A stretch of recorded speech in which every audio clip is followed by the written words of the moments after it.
And we're live. How's everybody doing? This is Jose Trujillo. I hope there's enough lighting. Let me try to get some. There we go. Look more glowy. So welcome to today's live session. Today we're gonna be talking about being an artist. For those of you who are in your journey as artists, of course, and in different levels, right? Because we are when we talk about being an artist, many of us think differently. So I'm going to be talking a little bit about this right now while we get some of the people in, and then we're going to go and dig deeper in today's awesome live session. Don't miss this one, guys, because if you are a working artist, hi Nancy, it means so many different things, right? It could mean that you like painting for your personal pleasure, or you take it beyond. Maybe you go to the market, or you're trying to license your work, or you're trying to exhibit your work. There's so many different things happening that involves being an artist. So make sure you guys grab your notes. Take some notes if it's going to help you guys. I don't know, but it's definitely worth it. I believe taking a little note here and there. Okay, let me grab my Starbucks because I need my Starbucks. I gotta get my coffee on. So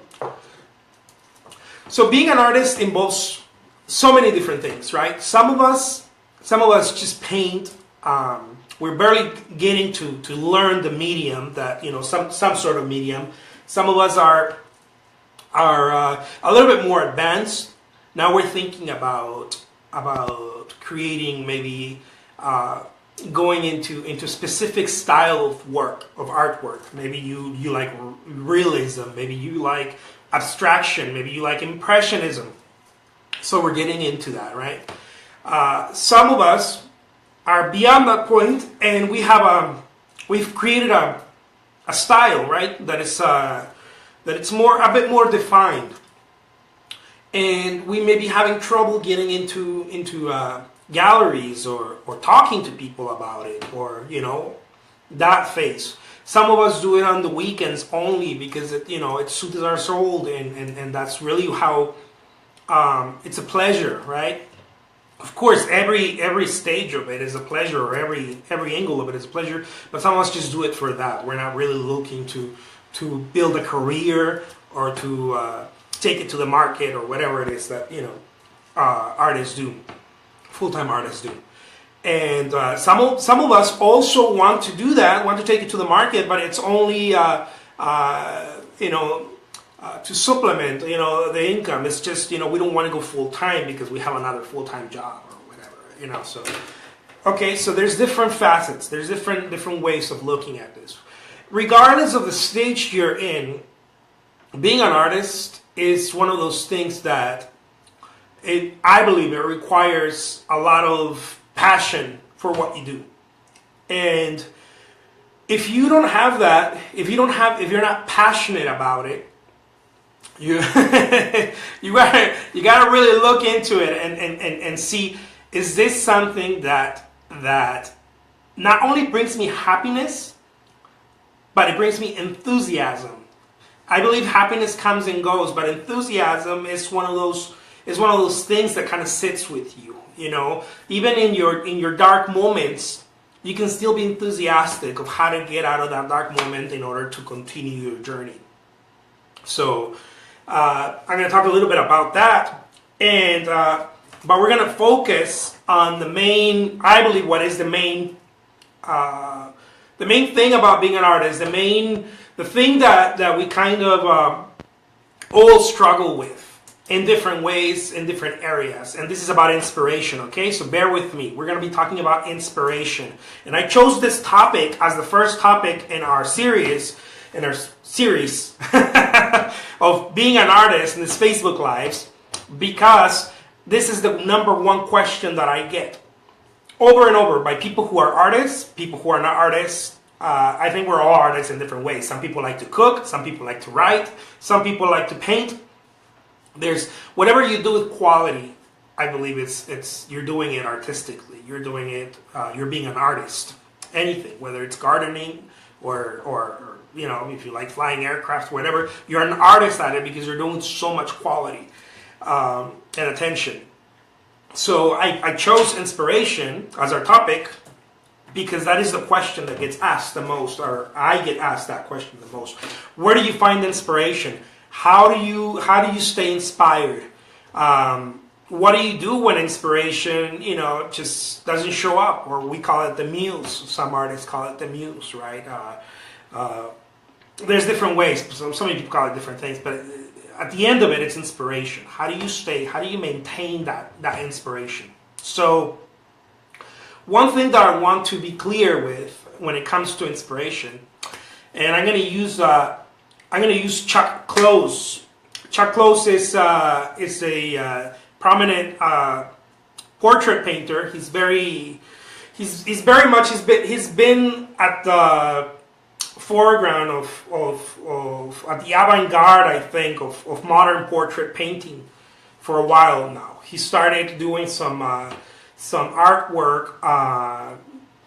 One of the first artists influenced by Mexican artists, also David Siqueiros, which he was the first one to start using airbrushing on portraiture and artwork, and to bring it to fine art.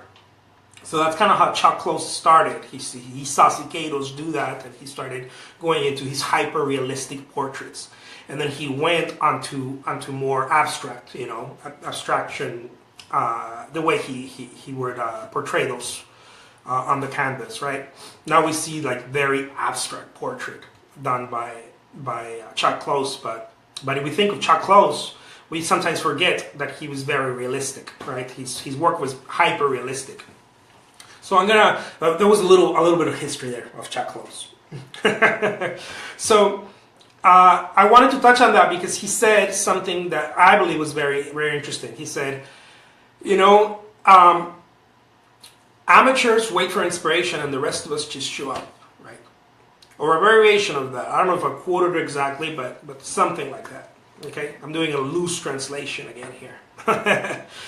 But you know, really, I when I heard that, I was like, man, it sounds so true. It sounds so real because it's the same thing that I was going through. The first time that I heard this, I think I didn't hear, I read it somewhere, some magazine. But it sounded so real because I was always battling with this. I was always battling with the idea of inspiration. Where do I find inspiration? How do I become inspired? I'm always, you know, I've always had the little spark, right? Being an artist, I've always had the little spark of looking everywhere for inspiration. But at the same time, I was looking for something specific. And that looking for something specific hindered me and helped me at the same time, but it hindered me more.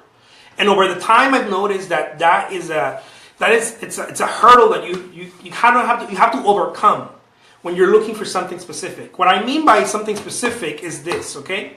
Let's say you are painting, I don't know, you take on oil painting, right? And all you do is start looking at Impressionist painters, right? Let's say that's your thing, that's your gig. You love Impressionism, right? And when I was a kid, I used to love Impressionism. And all I did was soak myself with Impressionism. And that was great.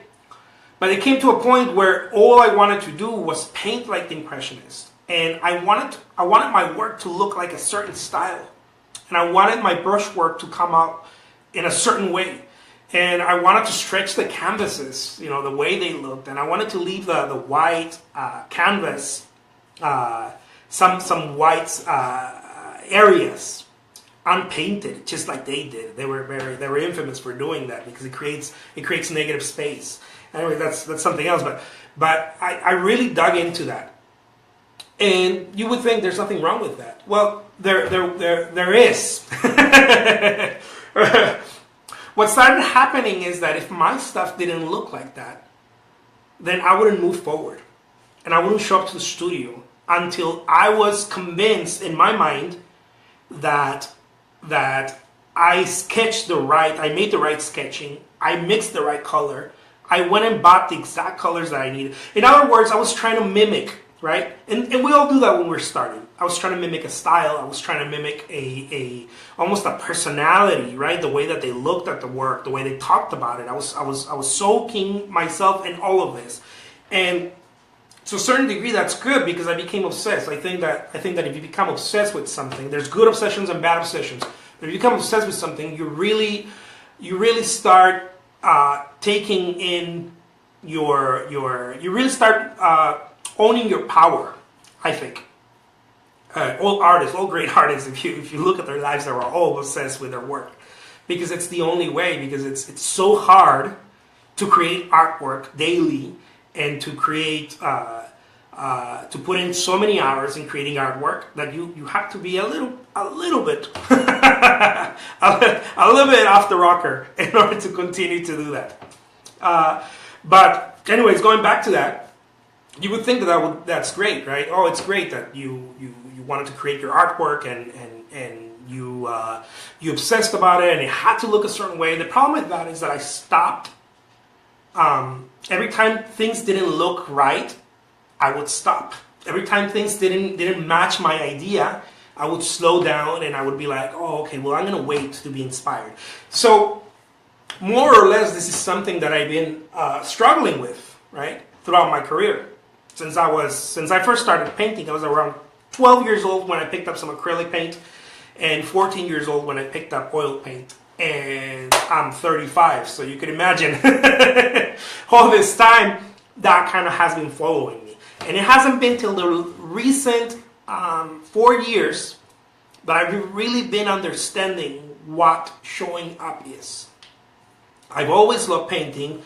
I would do it a lot. I would go into the studio and get really, get dirty and work my little heart out for, I don't know, 4, 5, 6 hours, maybe sometimes 10 hours, just completely drain myself and not come back to the studio for, I don't know, a month, another 2 weeks later. And that really starts becoming a challenge because anything that we do has to have consistency. And this is something that a lot of people don't really, we know it intuitively, but we don't like to talk about it, especially with art, because we want to be free and we want to, and like I mentioned, there's different ways of approaching art, but regardless of how you want to approach it, you will not escape the effort and the work that you have to put in there. This is one of the things that, as I mentioned right now, it's one of the things that has been the most challenging.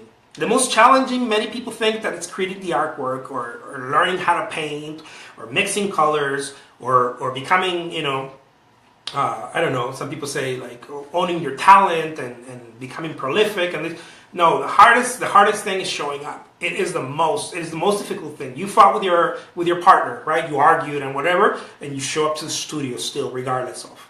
You something wrong happened. The life throws you all these curves. And you still have to show up, regardless of, imagine a singer or songwriter, imagine Bob Dylan, I don't feel like showing up. And there's, I don't know, 100,000 people waiting for him in a stadium or whatever. And he decides that, I don't know, he fought with his kid and he's not going to show up.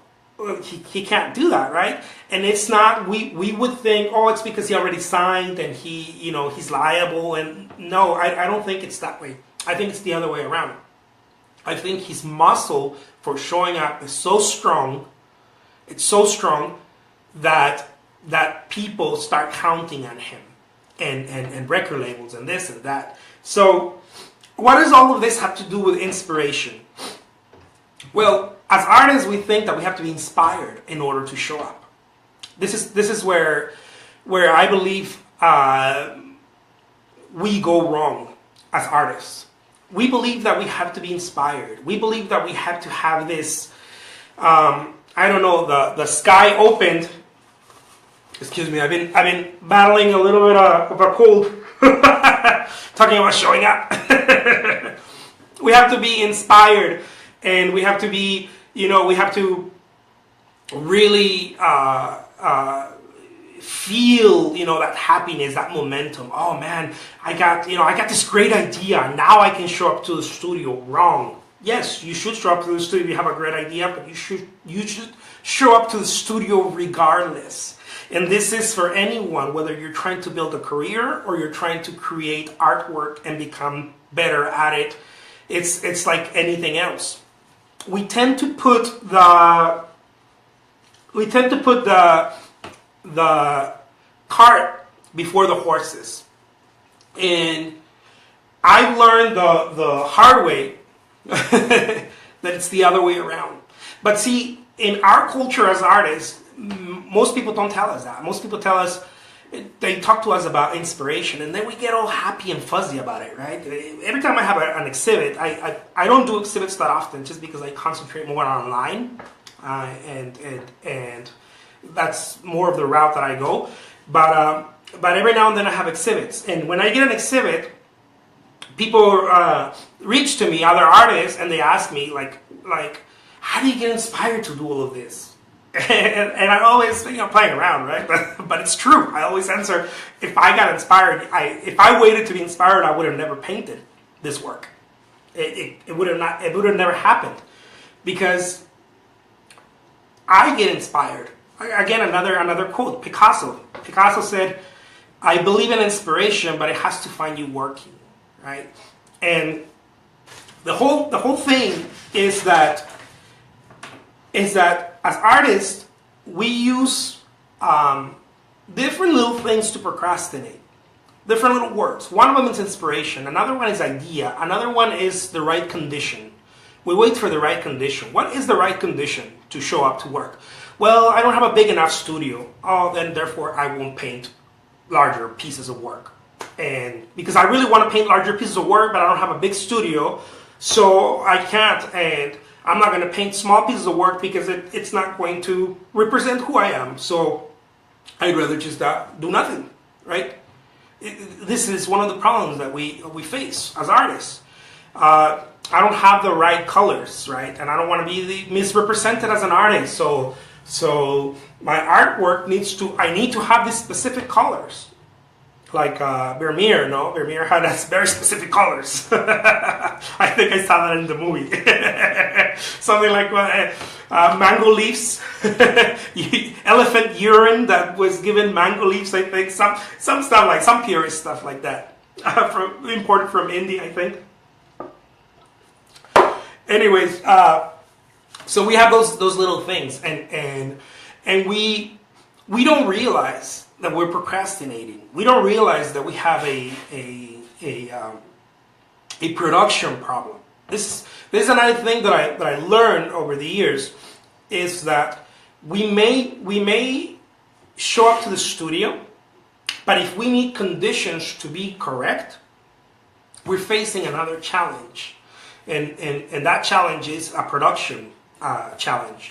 We do not know how to produce unless we have the right lighting, unless we have if I waited for all conditions to be perfect to create this live sessions, I would have never started. If I wanted to have, professional lighting, a studio just for this, the perfect microphone, all of this stuff, then, or wait, I'm going to wait and practice and rehearse so that I don't sound stupid, and I don't just pause and try to think what I'm going to say next because I didn't practice it over and over. It's a live session. It's not, you can't wait for those things. So again, the whole thing about inspiration is that we have to show up regardless. So if we can't wait for it. And I really wanted to tackle this as the very first episode. Let's call it that, the first session, because it is the thing that if we're not careful, everything else falls in place. If you just remove that one, if you remove this, I remember I just heard Tom Morello, the guitarist. He was being interviewed by what's his name? I forgot. Oh, Tim Ferriss. somewhere on TV. And Tom Morello is a famous guitarist. He played for Audioslave and other bands, modern bands. And he was talking about when he was teaching guitar. He did that for a while. He was talking about how the very first thing that he did was teach people how to write a song. And he said something that stuck with me. He said, if I let them know that they can write a song, and therefore they're not so different, from this mythical gods that write music, and they too can just write a song, then everything else just kind of seems to be all right. It's not so difficult. And that's one of the things that, it stuck with me. And I was thinking about that when I thought about inspiration. If I let everyone know, everyone who watches this, right? I would hope that you guys share it and more people saw it. But if I would let everyone know that I'm talking to, that you don't have to wait to be inspired, and you can just show up and start creating artwork, and you can mess up, and it's okay, and you can do doodles, and it can suck, you can do something really, I don't know, that your mind is not happy with, right? And if you just continue to do it, it's all going to fall into place. Then it's worth talking about. Something like that, I believe it's worth talking about. Something like that is worth sharing, because then everything just kind of falls into place. See, being an artist, I believe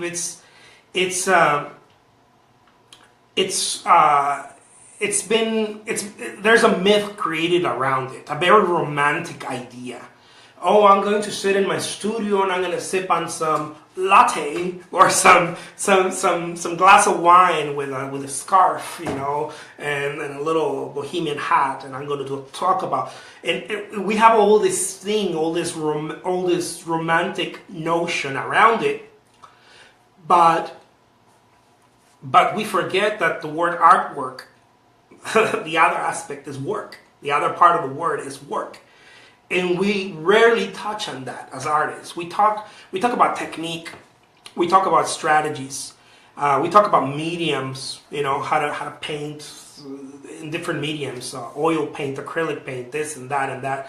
We talk about materials. We're always talking about materials. What's the better brush to use? What's the better oil paint to use? And all the things are important. And we always want to keep informed, right? But that's fluff. Those things are bells and whistles. And the reason why I wanted to tackle this differently is because I see so many artists out there teaching people and showing people about artwork technique and artwork, all the bells and whistles, like how to dress for success in the, in your gallery exhibit, or how to hang the artwork perfectly, or how to, like all this stuff that how to mix the right oil and to make the right consistency, and all those things seem to, for me anyways, seem to deviate you from the real, the meat of what being an artist is. All of those things they really are so trivial to the big picture. They really don't contribute that much to the big picture. If you painted with a certain consistency, you mix your oils or your acrylics or whatever, but you still didn't show up to work. You still didn't. You had to wait for inspiration, and you rarely go into the studio. It doesn't matter if you have the perfect consistency. It doesn't matter if you have the perfect French easel, but you never go out and paint in plein air. You never go out and paint outside. It doesn't matter if you have the best brushes, or you have the best technique. You were trained in one of the finest schools. It does not matter. At the end of the day, what matters is that regardless whether inspiration shows up or not, it finds you working, as Picasso said. I believe in inspiration, but it has to find you working. Which means that Again, the horses come in before the cart.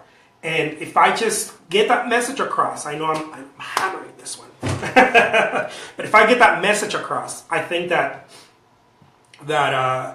everything else just kind of, it's going to make sense. Oh, okay. Well, I need to use some. I need to buy this brushes. Cool. I need to use this. I don't know, oil paint or solvent. Oh, okay, cool. Those things will only start helping you to your journey, but they are not. They will make you or break you. What makes you or break you is your ability to get up and create artwork, regardless of the condition, regardless of whether you have the right easel or not, or you have a cheap art set. Paint with that. You have I don't know. You don't have the right size canvases. It's fine. Paint with those. You don't have the right model. I know a lot of artists who create still life paintings that they won't create the next still life painting because they need to go and find something, that object, that piece of ceramic or that vase of flowers that will inspire them.